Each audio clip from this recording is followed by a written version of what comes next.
All right, I'm super excited about this one. We got Rahul Chhabria. Ton of exciting stuff that he's done in the product space. Pumped to get into this one. Rahul, thanks for being here, man. Appreciate it. Yeah, thank you. It's good to chat. Good to catch up.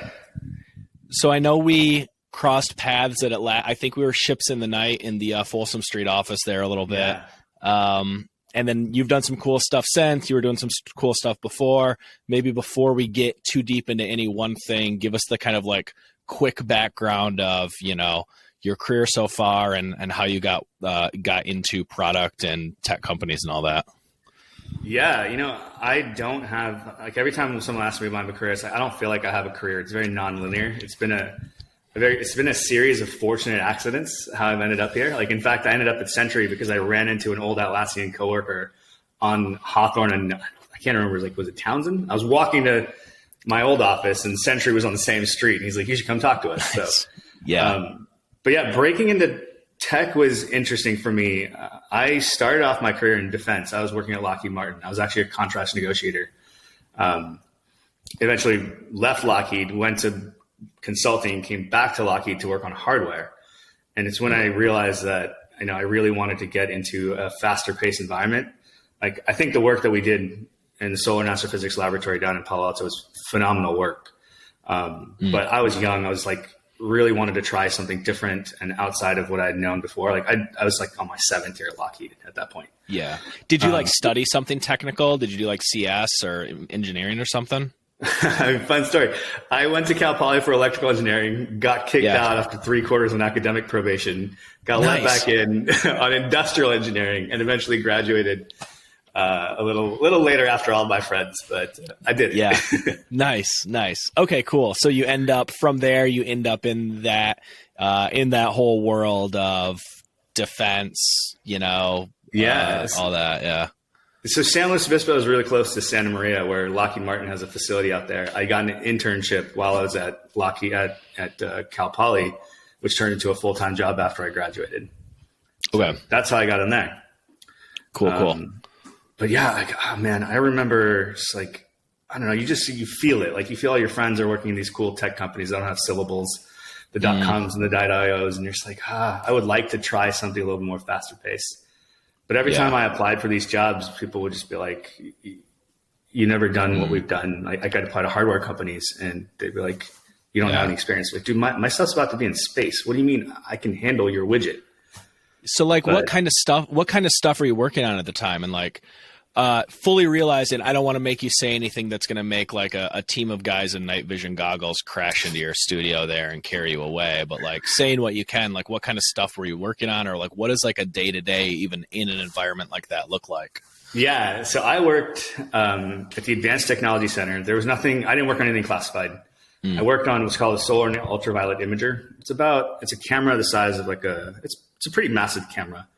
And we had a thermal chamber downstairs in the laboratory. So I would work with our customer, which at the time was NASA, on building out the requirements for this camera, and then working with several engineers to like put together a schedule and a budget to figure out, like, can we build this in the time that the government needs us to do so? And then also, I remember like having graveyard shifts, working in the thermal chamber, like testing the hardware to making sure that it like simulates what it'd be like in space, and it works. Very cool. Pretty fascinating. Yeah. So this is stuff that's going to go on like satellites, or it's going to actually go into space. It's already in space. Like, NASA will tweet photos from the camera every now and then. Like, they did once in May. It was totally random, but I don't know how it hit my news feed, but I saw a picture that it took about the sun. Yeah. So a lot of people, I think, in that environment would be like, this is so cool. I've arrived. I'm literally working on cameras for space. Like, I got it. But you're starting to feel the itch. It's big company, it's government contracts, it's bureaucracy. You're seeing people work in kind of faster paced software environments. Yeah, I personally have a strong bias to action. So when someone says like, oh, it's not my job, or I can't get this done, or I need to go ask 16 different people to get permission to do something, the impatient side of me takes over. And I'm like, this does not make sense. We should be able to move faster. This is what pushed me into thinking like, okay, well, I see like my friends working at Twitter and Facebook, at Google, and all these like amazing companies doing phenomenal work that you can realize the benefits immediately. I was I mean, in many ways jealous. Like I wanted that. Yeah. Yeah. You can't, when you're doing like government contract space cameras, you can't be like, hey, look what I built in a hackathon. Yeah. And, you know, now that I'm like much older, I look back at those companies that turned me down because they could afford mistakes. You know, they could afford to be like, okay, I put out a production run that didn't work. I can put out a recall and then send out 100,000 new widgets. Whereas like Lockheed needed to take that time. They can't mess up. Like once that Mars rover hits ground, if it doesn't work, you don't get to go send up another. You don't get this like in Vercel, you get this button to like instant rollback. You don't get an instant rollback. That's such like that's such like an evergreen complaint about other industries. You hear working in software all the time is like, oh, look at those other industries working so slow, blah, blah, blah. But it's like, you forget like how much freedom you have working with like basically like bits instead of atoms. Like if you have like physical inventory and hardware and parts and like real, like actual matter in a warehouse, you can't control Z that, right? Like you can't just like build something. Oh, it braked. Let me roll back and try it again. Like you could end up causing all sorts of havoc. So it's easy. It's easy for people in software to like look down on jobs like that or like, like those things are in place for a reason. Right. But regardless, you were kind of trying to crack your way into software world and getting shot down. Yeah, pretty consistently. Like zero product management experience, it was more project management at that point, right? So I tried even coming in as a technical project manager, but zero software experience. So no one really wanted to take a risk on an unknown quantity. So, I mean, and it was like really luck. Again, it was just like a really fortunate accident. I was on all sites MySpace. And an old high school buddy saw me online. And he was like, dude, what's going on? I haven't talked to you in a while. Yes. So are we talking chatting with him? Let me place an era then based on this. It was like 2007, 2006. Yeah. That kind of era. Okay. Yeah. A lot of people getting their first taste of HTML thanks to their MySpace editor. Exactly. Yeah. Yeah. So I told him my story, and then he introduced me to a friend of his who was a founder at a company who was very well networked. And that guy was amazing, super thoughtful. He asked me a series of questions of what I cared about, then introduced me to a bunch of his portfolio companies. And I started working pro bono for them because they gave me the opportunity to learn. Like I'm cutting my teeth on Google Analytics, thinking about conversion, talking to customers, doing part-time BD, trying to sell the software.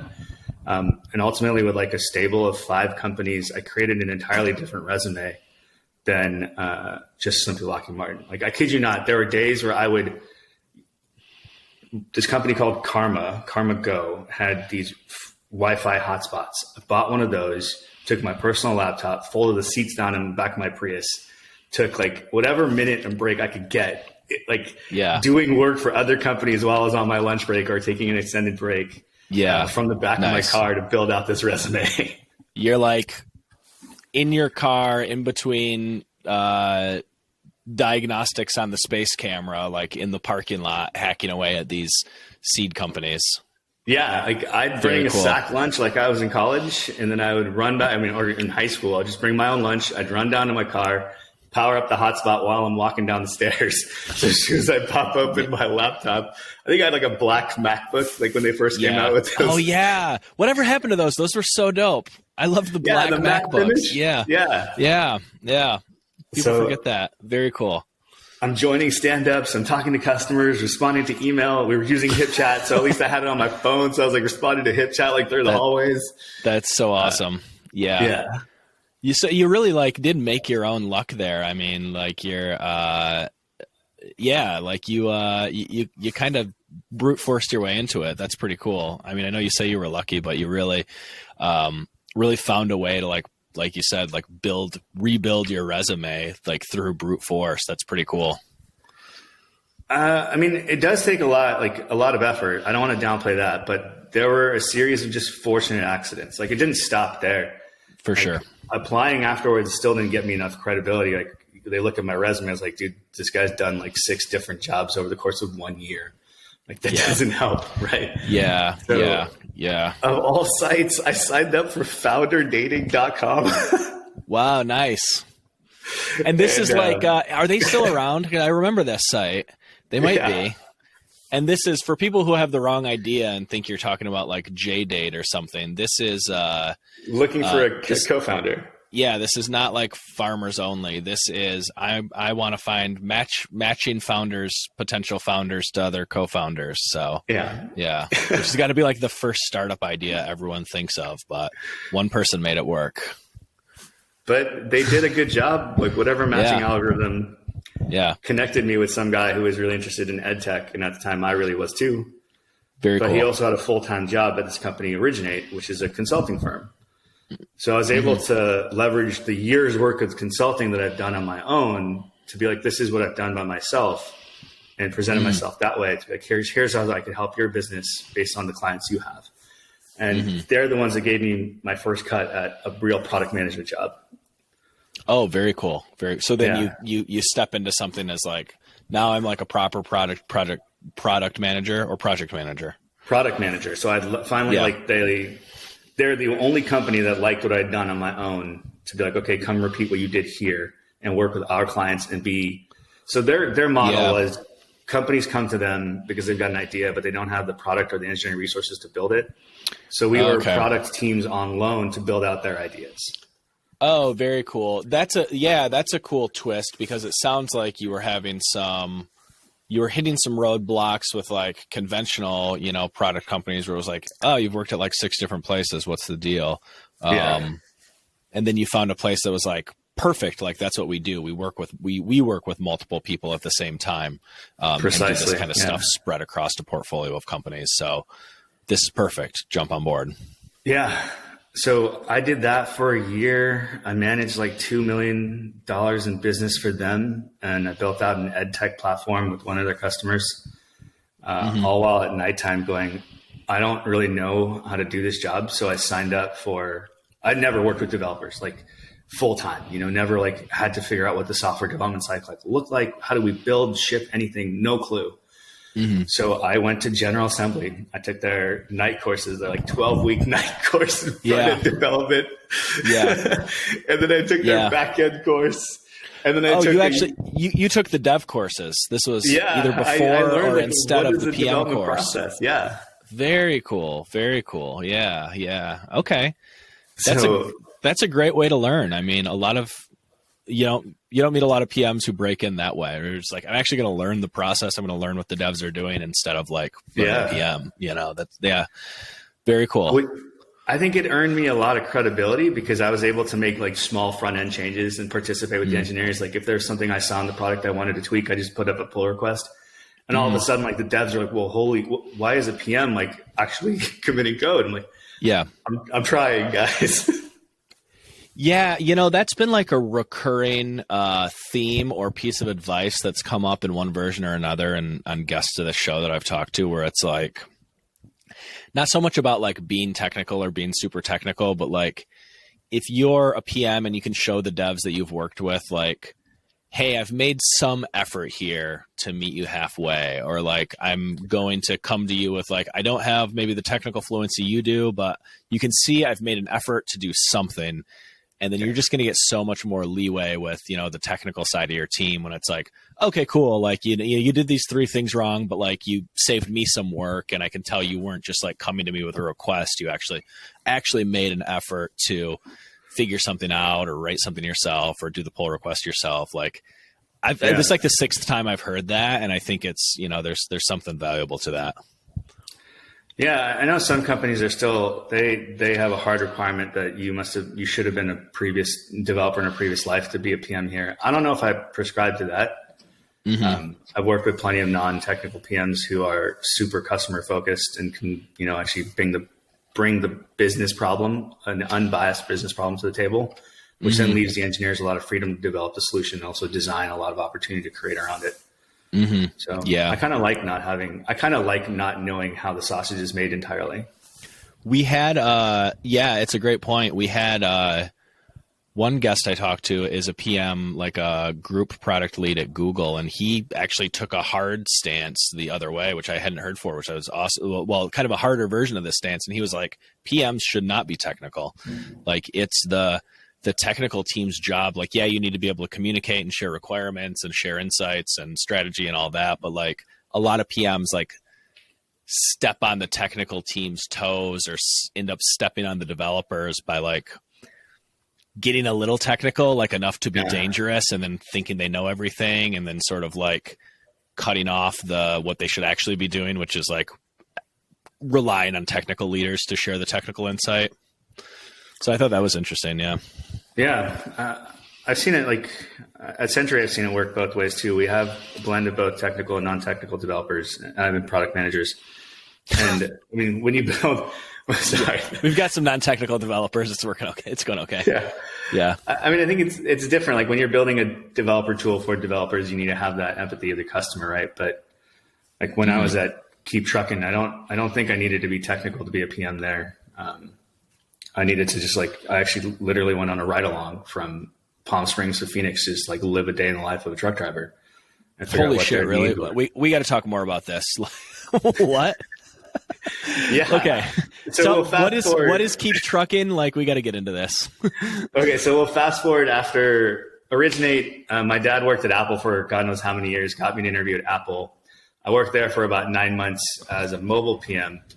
I decided to leave because I was a new dad. My daughter was 9 months old. The commute was 4 hours. Like, it was insane. I never saw my kid. So my wife and I were just like, do you want to be an Apple employee or do you want to be a dad? And I was like, this is a tough decision because both are really fucking cool. Yeah.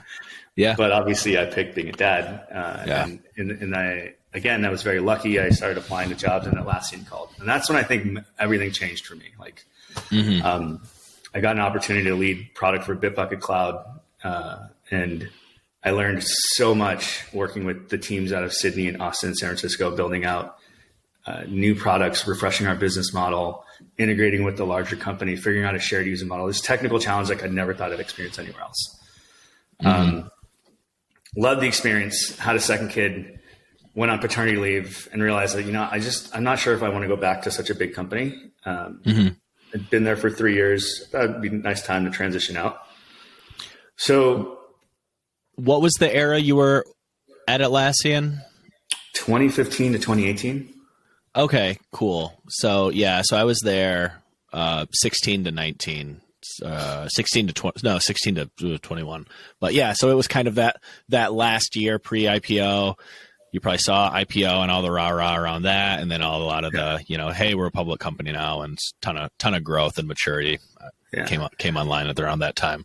Yeah, I joined 3 months before the IPO, and I still remember it was such a fun experience, man. I got to go to Sydney for the first time ever, and I found out like the week before my flight, like that's the week that we were actually going to IPO, and we threw this amazing party. Oh, cool! Because it happened late at night because it was in New York when they rang the bell, so everyone's in the office. Amazing party, and then the next morning I caught another flight back to San Francisco to the San Francisco party because the team in New York had just flown. It was like I felt like a celebrity. It was insane. Like I partied in 2 continents in 24-hour period. It was so much fun. Yeah. You're following the stock exchange. Yeah, jumping continents. Very, very cool. I wasn't even focused. At that point, it was the first time working for a company that actually went through that experience. I had no idea what to look for, what to watch out for. I was just like caught up in the excitement and how much fun we were all having. So yeah. I think I missed it by about 6 months there, and a lot of the party had died down, but it was still it was exciting time for any company, I'm sure. Yeah, it was great. Yeah. So yeah, man. While I was on paternity leave, I decided I didn't want to go back, and then Keep Trucking called. I wanted to take some time off too, but I was like, I haven't worked in mobile. I haven't worked in hardware in a while. The trucking industry, the truck drivers and the trucking companies are being forced to adopt technology to monitor how many hours they can drive in a given period for a variety of reasons, specifically safety. But with that comes like, now you get this intelligent computer that's plugging into this massive machine that's pulling a bunch of data. You could actually provide rich information to fleet managers about whether the seatbelt's plugged in or not. consumption of fuel, tires, how long the AC is running. Like those things all matter because those are your most like high cost areas of driving a truck, and you can figure out how to create efficiency in a very inefficient environment.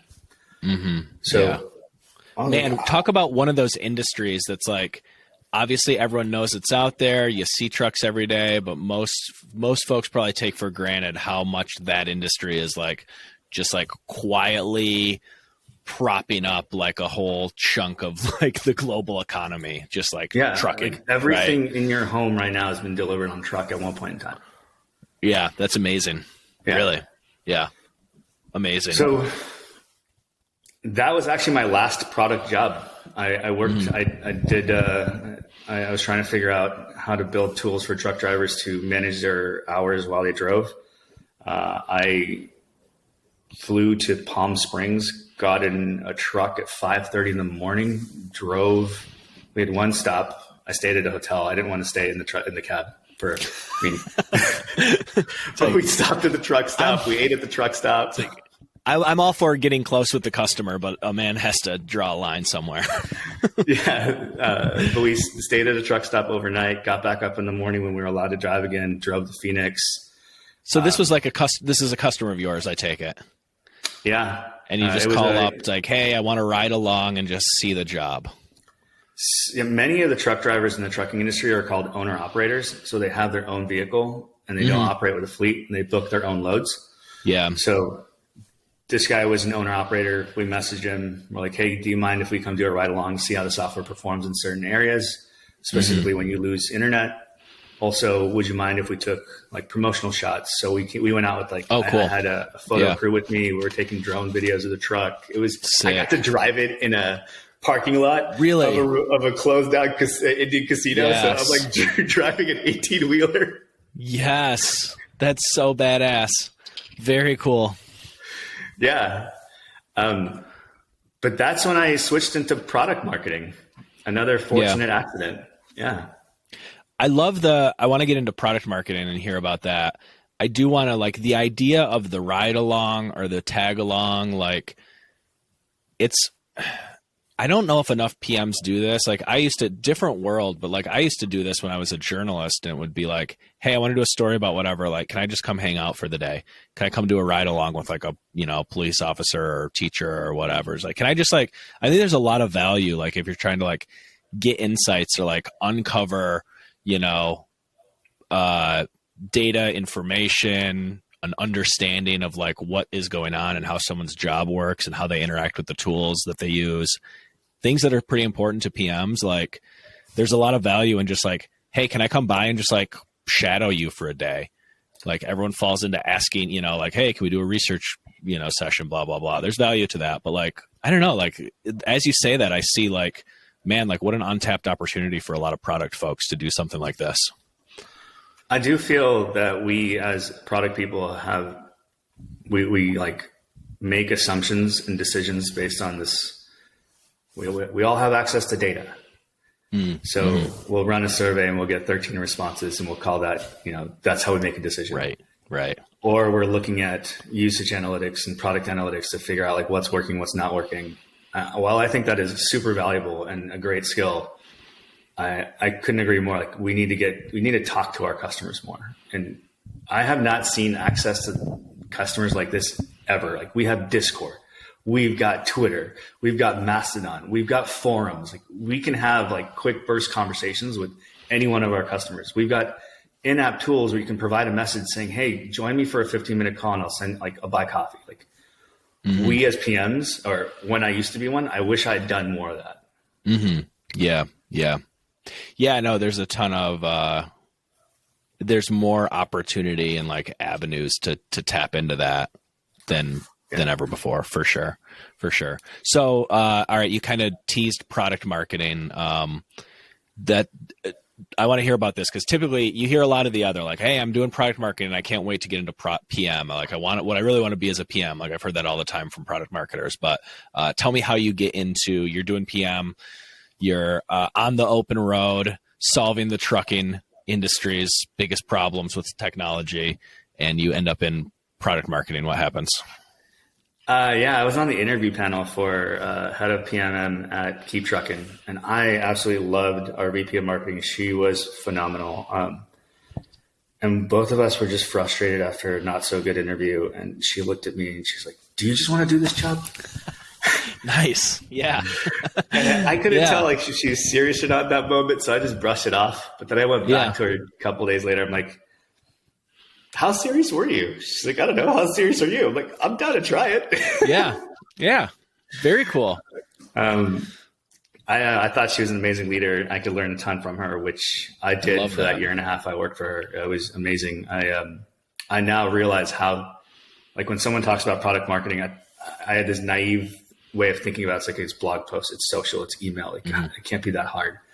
Yeah. But walking a mile in PMM shoes, it's like, this is really a strategy function. Like you're covering the blind spots of the PM team. Like you're looking at competitive analysis. You're trying to validate the opportunity of what the PM team wants to build. You're the voice of the customer. You're actually supplementing or actually proving the roadmap wrong before anything's built, or proving it right before anything's built. And on top of that, you are responsible for driving adoption because you are the one who has direct access to the customer through a variety of channels. And I thought that was pretty exciting. Yeah, like what else on this is an important thread. I think there are a lot of product marketers that are frustrated, like, man, if only my PM knew XYZ about like the, responsibility I have or what I'm trying to do here or the importance of my function, blah, blah, blah. Like having done both these now, like, yeah, like what else is there? Like what else do PMs need to know about what's going on with product marketing? I mean, I think this ties back to the research aspect. Like many people are like, oh, I want to know what the customer's thinking. I'm just going to look at data. Like the PMMs are the ones that are actually like looking at what the industry is saying, testing what messaging is landing. They're working with their digital marketer on taglines and short bursts of copy, looking at what's converting. They're testing ideas even before the product is built. Like they're seeding webinars and workshops with small focus groups of like, even if 30 people join to a live stream, like that's 30 people of engagement to on a experimental feature. Like these are strong signals that should give the PM team like, okay, this is where I need to apply more research. Mm-hmm. Yeah. And I think they could use PMM as a strong partner that way. Mm-hmm. Yeah. I mean, I often think of like product marketing as like, you have such like a big kind of canvas you can work on because you kind of have like the entire addressable market and you have all the competitors and all the competitive intelligence and all the market research that you can do and all the like, you can pick off different thematic campaigns and stuff that you can work on. And like, on the product side, like obviously you've got free creative flexibility, but you're ultimately bound to like what can be built by your company. Product marketing, it's just like you can go off and explore like other corners of the map and make them, strategic for the business. So it's a super interesting function for sure. Yeah, but now I don't do that anymore. How did you? It sounds like you had a kind of like great mentor there to work with, but how did you go about? Because this was like kind of you had a couple cracks at breaking into a new function by now. Like, how did you go? Did you go do the General Assembly product marketing course, or like how did you go about like kind of studying up on product marketing to get on the job quickly? Actually, I leaned on some of our old Atlassian colleagues, many of whom I respected a lot. So I reached out to them and was like, one, do you think I can do this job? And two, do you think I'm crazy? Should I try this out? And then I got their vote of confidence. In fact, I remember like going to Donahue's in the marina with the former Atlassian coworker and like having him help me plan out what does my annual plan for PMM look like and getting like my hands-on coaching, which was really helpful. We had some, so I joined Atlassian. I was doing content marketing for the startup that was acquired by Atlassian. And then they were like, do you want to do product marketing? Like if you want to stay with your kind of core team, you can do product marketing. I didn't even know what it was. And I didn't realize, kind of stumbled into talk about happy accidents, but like, hey, like some of the best people in the world are doing product marketing are here in this company. So awesome people to to work with, lean on. And I work for one of them now, but like, yeah, great people to keep in touch with. Yeah. Yeah. Very cool. All right. But your product marketing career was short-lived. It was about 4 years. It ended in November.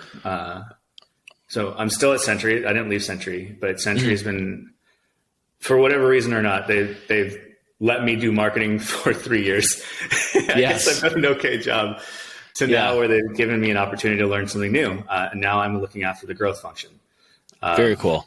I'm trying to figure out what that means for Sentry, but we have a large PLG motion, as like most people are jumping on to sort of realize, as you know, like experiences at Atlassian, I think they're one of the companies that made this famous. Yeah. But now I'm tasked with how do I drive, more, how do I acquire more customers through our sign up flow that we have today. And then we also acquired a company not too long ago. So I'm tasked with figuring out how to grow that business as well. So I'll ask about this and then we can kind of start wrapping up here, but growth is another interesting, chunk of the organization where I kind of see it like product marketing, where it's like, there's a bunch of different potential stuff you could be doing. The big caveat is that you probably can't do all of it. How have you sort of approached and thought about like, okay, like leading growth or standing up a growth function? Like what should I kind of like carve off first as like growth's domain? That's a good question. And to be very honest, I don't know yet. Like I'm back to the Amazon store, like trying to buy books and figure out how other people have done this. My short 2 months, it's February now. So it's 4 months into this.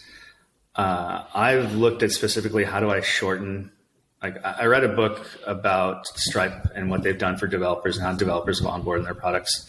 And at one point, Stripe had experimented to letting people take process transactions, but unless you wanted to like actually get the money from your transactions, you'd have to sign up for an account. So you're free to use. Don't even have to give them an email address. Nothing. See that it works. So Sentry has a similar model where you can install an SDK to start processing events. So I've been working off of this hypothesis. Can I remove every little bit of friction to get someone to sign up for the product and send their first event? So the past quarter, myself and a couple engineers have figured out a way to trim Sentry's installation process to just one single line of code for our next JS SDK. And we're seeing if this is going to catch fire and if this is like another way for us to like install the product. And then I'm also looking at ways to elevate other parts of the company. So getting access to data is really difficult right now. So helping people on auto instrument internal tools to let them learn about what they're doing. And we built out an incentive/engagement platform that our revenue engineering team can use going forward. Very cool. Yeah. Similar, I guess, then to how I'm sure you worked with, I know you worked with a bunch of growth teams in your past roles, sort of similar to how you came into, product marketing and were like, oh my gosh, I have this newfound like understanding and respect for this function. Like, did you have similar realizations around growth, or like what have been the kind of like eye-opening moments as you've like dove into the growth world? Yeah, I think it's really hard. Like we read about these success stories and we read about like the transition to from funnels to loops. And every time I go, I can't find a common thread between those success stories. Like you look at the Atlassian success story, you look at the Dropbox success story, like a referral model in my world wouldn't work as well as it did for Dropbox. And then also our pricing is consumption based, where like Atlassian products are seat based, which is a way to create and those products are inherently multiplayer, right? You can collab. Like it doesn't make sense to use Jira as an individual, but if you have a team, it's fantastic. So I try to find patterns in those companies that have seen success, but so far I have been unsuccessful and I've been going back to the drawing board every time a new idea comes. And I think I'm confident that I'll figure this out because I'll lean on my product skills to help me prioritize, and I'll lean on my marketing skills to figure out how to get the word out. But right now I haven't found a silver bullet to say like, this is going to actually like boost growth and we're going to see a step function. I feel like I can already see like your kind of product skills coming through just in the way you talk about it, where it's like you're very aware like this is a different kind of business, there's different kind of pricing, there's different dynamics, there's different usage, there's a different audience. I think a lot of people like get tripped up in the growth world because they get so like everything's a math problem, and they think that they just like their little like growth trick or like widget or mechanism that worked in company A is just going to like work in company C. And it's like the dynamics are totally different. And if you've got like a PM or product marketing brain, like you can grok that a lot faster. Like you won't have to like run 20, useless experiments to like learn that the hard way. Like you already can see like, all right, the dynamics of the business are pointing me this way or that way. Yeah. I'm going back to like, I'm kind of jealous of people who get to run those like 20,000 experiments and then have quick wins and learn. Like it takes for us, like we have to think very much about the customer. Like what does the developer want? What makes the developer successful? This is not about a growth hack. This is about improving their experience and make life easy. And that's how I'm trying to approach it, which is not necessarily how other growth teams look at it. Like I sell to an entirely different user than most companies. So it's, and our ethos is like, we will always put the customer first and the developer first. And it's all about the developer experience. So I'm living within those guardrails to make sure I make that better. Yeah. Which doesn't yield for a lot of experiments because you don't want to ruin their experience. You've dropped a couple cool book recommendations already. I can tell you're a well-read dude in a lot of these areas. Like any other book recommendations? Can I get back to you? I got to go upstairs and look at the titles. Yeah, hit the library. I've got two other fun ones then that I like to wrap up with sometimes. Anything that, and you can apply this, feel free to apply this to growth, product marketing, product management, whatever. Any kind of conventional wisdom that's like bugging you lately or kind of status quo stuff that like you are especially pushing back on? From an industry perspective or like, I don't think there's anything I'm pushing back on. Like, I think if you want to be a product manager, don't let someone tell you that you need to be a previous developer. Like, I don't think that is true. I think there are other ways to learn the skills to be effective. Yeah. So I would not take that as an answer or a rejection. Yeah. Yeah. And this is, coming from someone who, worked on, like Bitbucket, right? Like talk about a product where people are going to assume like, oh, obviously only a developer can be a PM for this, for this Git tool, but I'm on my second developer tool. I don't have a CS degree. I've got 2 certifications from General Assembly. Yeah. Very cool. Yeah. I can navigate a repository. That's pretty much it. Yeah. No, that'll be inspiring, insights for a lot of people out there. I know it. All right. Last one, because I like to ask product people are passionate about products. Aside from the great products you've worked on or are working on now, any products you're excited about lately? Anything, and this could be, B2C, something at work. This could be, just something you're using personally. Any cool products you're excited about? The one I rely on the most is Feedly. I'm pretty sure like most of your audience will look at me like, oh my God, that guy still uses RSS.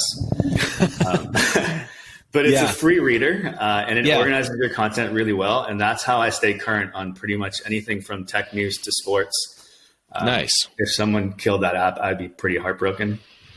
Very cool. All right. Feedly. Yeah, I rely on that quite a bit. I'm excited about Sonos. I think they're coming out with some new speakers, and I think the technology is really fascinating. I've been looking to up my Sonos portfolio. So I've got a couple in the house. I've been hesitant. We've got a new house with like a pretty cool outdoor area. I really want some nice outdoor sound. And actually we had an offsite and we were at a guy we work with. We were at his house and he had the outdoor. I had not used like the outdoor, the Move, I think it's called. That's portable. Yeah. And I was like, this is freaking dope. Like this, you can just like take around, you can take it out on the patio, you can dock it inside. Like I was going to do like a complicated outdoor wired thing, but now I'm kind of thinking just the portable Move is the way to go. I don't think people realize how hard it is to sync audio across multiple devices over Wi-Fi. Like it is impressive. Really? Technology. Yeah. Yeah. And everything else is a drag. It's like over Bluetooth. If your phone dies, your music cuts off. If you get a text, your music, the whole thing. So yeah, I'm a big fan of what they've done, and yeah, they could do some cool stuff. I'm looking forward to that then too.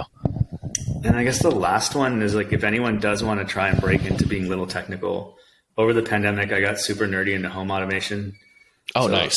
I bought a Raspberry Pi. I run an open source framework on it called Home Assistant. Everything is done in YAML, or there's a GUI. So you could like write little scripts to be like, at 6 p.m., turn on the hallway lights. And you can start learning like if then this logic, and then see your results right away. So that was really fun to tinker. So. Nice. I'll have to check that out. I haven't cracked into home automation. I've done a little bit with, I think like the diagnostic side of home tech is really interesting. Anyone who's had a leak in their basement might be with me here, but I've done some stuff with, I've got the whole house wired up with humidity monitors and leak detectors, and the next step is going to be like cameras and sensors and stuff like that. I think there's a whole world of diagnostics that is excited about house stuff too. Cool. So, all right, word Rahul. If folks want to say hi, learn more, connect, whatever, where can they do that? LinkedIn is the easiest, or while I'm still at Sentry, which will probably be for a very long time. It's an awesome company. I think we're hiring a few engineers, so if you're excited, look at our website. But it's very cool at Sentry.io. Awesome. We'll drop all those links in the show notes. Otherwise, this was super fun. Thanks for being here. I appreciate the time. It's great to catch up. Yeah. Take care, all.